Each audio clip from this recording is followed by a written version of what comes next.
Welcome, team. We're going to discuss Zpark and Zpark processing. Zpark is a report that is generated to validate purchase requisitions so that they are funded by S8 G8. The report contains some of these fields: purchase requisitions, reservations, document type, release strategy, requirement priority, extended value, material. There are other fields in there such as storage location and fund code, but we're not going to discuss those for now. These are the ones we're going to be discussing. In order to process Zpark, one of the most important things to know is the reservation.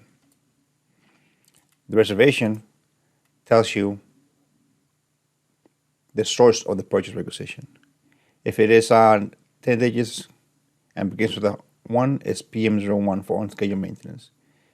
With a 2, PM02 for scheduled maintenance. 3 is for property book orders. 6 is PM06 project work order. 7, PM07 contracting work order. If it's 10 digits, 9999999, it is for automatically generated requisitions. If it ends with 8, it is the requisitions that are generated to fulfill a need for turn-in. We are not going to discuss 998s, and we are not going to discuss 7 PM06 and PM07. We're going to discuss these on a later discussion.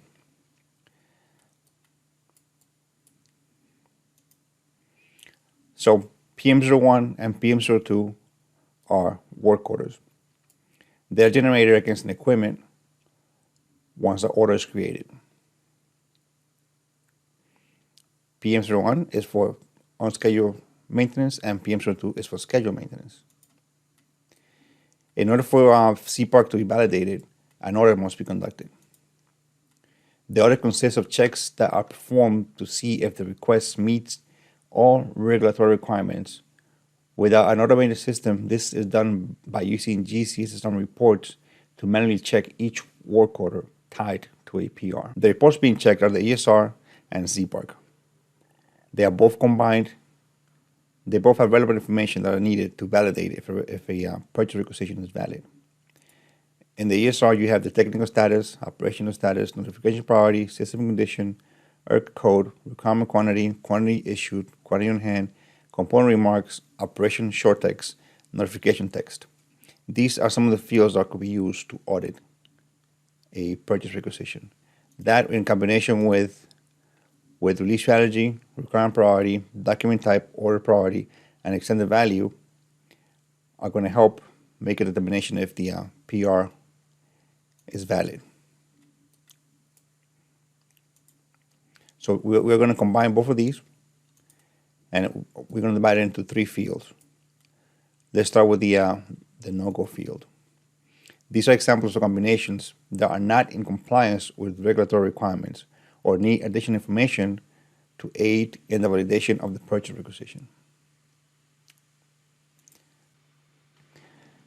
These are some examples of why a PR could be considered a go. The first one we're going to be discussing is priority abuse. In this example, we see a technical status of admin deadline, notification priority of 1, and requirement priority of 2. O2 requirement priority is UND alpha. Notification priority is also UND alpha. Technical status is of admin deadline is UND bravo.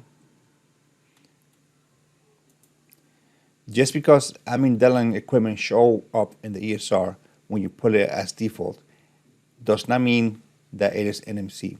If you do a complete pull of the ESR, you will see that there are plenty of admin deadline equipment that are not NMC. The default setting leads to confusion because it pulls E technical status along with X NMC and circled X. So in this example, this will get a no-go. The second example is parts on hand. They are requiring 1, but they have 2 on hand. This is a common issue when materials are not issued correctly to work orders, inventories are not properly done, or work orders are not closed correctly. If you do have the part, then there is no need to order one. This is a good way of conducting spot check at a unit's inventory process, parts issued process, and work order management. If they have a working system, this will never happen. The next example is initial issues with no remarks nor memo. There should be very few reasons why recoverable materials are ordered initial issue. If they need to be ordered initial issue, attach an initial issue memorandum to the work order through IW32. The next example is release strategy with no comments. Release strategy field and the document type field come from Zpark. Release strategy displays purchase requisitions that violate the following business rules and require additional approval. Component remarks are needed so that the release strategy authority can make a determination of the validity of the request. Component remarks should be used to provide clarity for the request. If it is an E1, there should be a remark stating what happened, that they checked, that there's so many on stock, and this part is actually needed. The next example is equipment not being reported correctly. In this example, we have technical status of NMC maintenance, operation status of Cycle X, and system condition of 1. It is red or no-go because it's NMC maintenance. If it's NMC maintenance, that means that you have all the parts and need to install it. If this piece of equipment, this work order, needs this material, then the technical status will be changed to NMCS, NMC supply. These are some examples of some of the fields that will get a no-go. NMC supply with a K system condition for waiting on non-NMC part. A diagonal with a 1, meaning waiting on deadlining part. Or any technical status or any operational status with a C, awaiting shop. If it's a waiting shop, then you have the parts. So what are you ordering? Following, we're going to discuss some goals. The very first one is correct priority.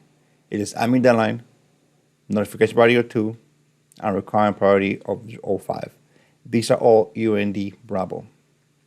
The second example, they require 2 parts. They have 1 on hand. It is a go because they still need another one. The next one, it is a initial issue, but in the components remark, they said that they attached a memo. You will then go into the IW32 and verify if the memo is attached.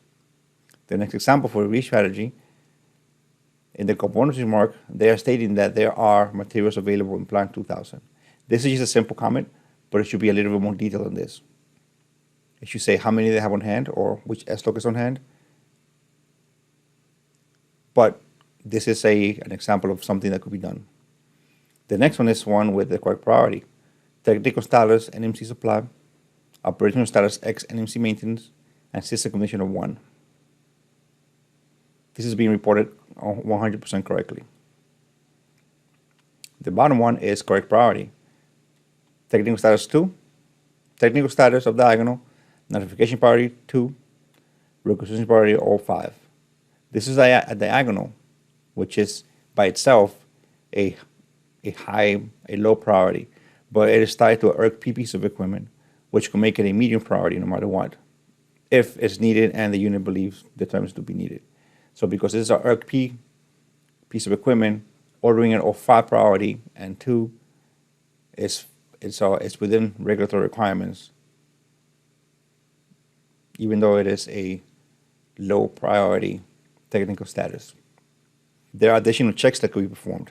The very first example is, it is a X NMC, but the notification text says radiator leaking. There are many questions that are left to be answered. What kind of a leak is it?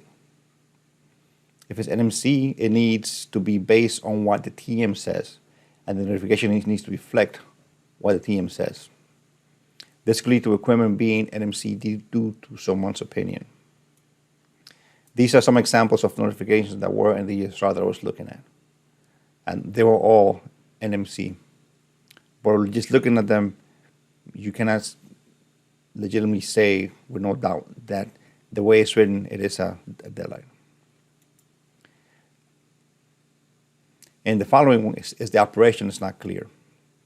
Operation short text is battery in up. Notification text is battery in up. The operation is the work that is performed to correct the fault. This, for example, should be replace batteries or some type of action that is taken to correct the notification text, which is the fault. Material mismatch. The operation short text is battery in up. The notification text is battery in up, but yet they're ordering belt V. You don't order a belt V to replace a battery. This could be that whoever placed the order typed the wrong NSN, the batteries were good, and the alternator needed a belt, part for another vehicle, etc. Many reasons why, but only one certainty. No one checked at the company or BN if it made it to the brigade. There was no troubleshooting, there was no QQCing of this work. It was just passed forward. Next example is excess ordering. In this one, they're ordering 20 of the belts. Materials ordered against a work order are to correct the fault identified in the work order. Bulk orders are done through shop stock list or bench stock items. Orders like this will produce excess and loss of accountability. Next is ordering service parts against a PM01 work order. Individual service kits need to be ordered against a PM02 work order tied to the maintenance plan that is being completed. If the service kit is bench stock, then it will be consumed from there, and the system will replenish as needed. If this work order is being used to perform the service, it will not update the maintenance plan. Next one is ordering shop stock or bench stock.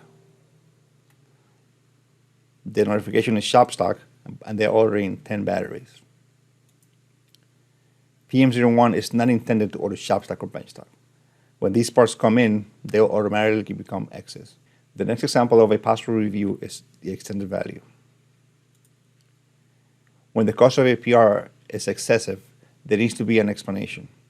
This shows that it was not a mistake and that the particular material is needed.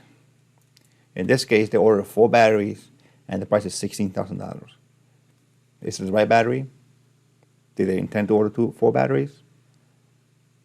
So these are questions that arise by looking at these additional steps. Now we're going to discuss order replenishment.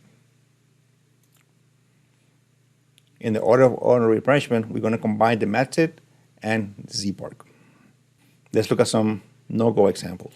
The very first example is MRP type Papa Delta and bench stock. So this one's not labeled as bench stock or shop stock. So it's a no-go. The next example, it is MRP Zulu Mike, which is command directed, command supported, but already in the SSL report, it shows that they have 50 lines, which exceeds the 10% allowed for command supported. The next one, in the next one is the same thing. It is above the 150 lines allowed for shop stock. So this one's also a no-go. The next one is bench stock, but it is excessively priced. The next one is labeled as bench stock and shop stock at the same time. So these are examples of automatically right away no-go based on regulatory requirements. The next examples we're going to discuss are the goes. In this one we have, it's a command directed.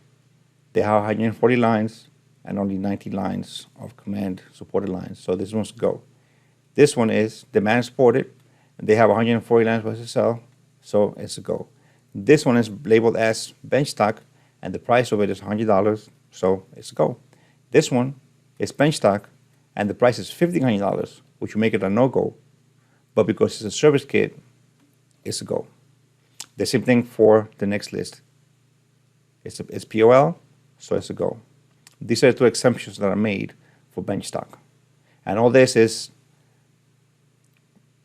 SOPs, policies that the units have in place, how many lines they're authorized, how many ZM lines are authorized, the price of bench stock that's excessive, and if you want to include service kits and POL. These two are from a key that we have that generates and identifies which ones are POL, which material numbers are POL, and which material numbers are service kits. The SSL report is also a report generated that tells how many lines each SLOC has. So these are examples of automatic goes for 999 reservations, massive reservations. Now I'm going to show an example of the common shop stock. Additional checks that will happen for common shop stock. The first one will be a no-go. The type is a CAV, the unit is a CAV. They're authorized to have 5. They're authorized to have 5 quantity, not 5 lines, but 5 on stock 5. They're requesting 5, but there's a delta of 10. This means that throughout the units evaluated, either battalion, brigade, or division, there is an excess of 10 on stock for the materials being ordered. Before the PR is authorized, the units that are reporting having this on hand need to validate their stock. If they don't have it, then they must update their match. And if they do, depending on local guidance, they need to initiate a MIGO between SLOs. In the sample below, it's the opposite. They authorize 5, they're requesting 5, and there is a deficit of 10 throughout the division, brigade, or battalion. So this one will receive a go. All these checks are next to impossible to be done if you're looking at an ESR.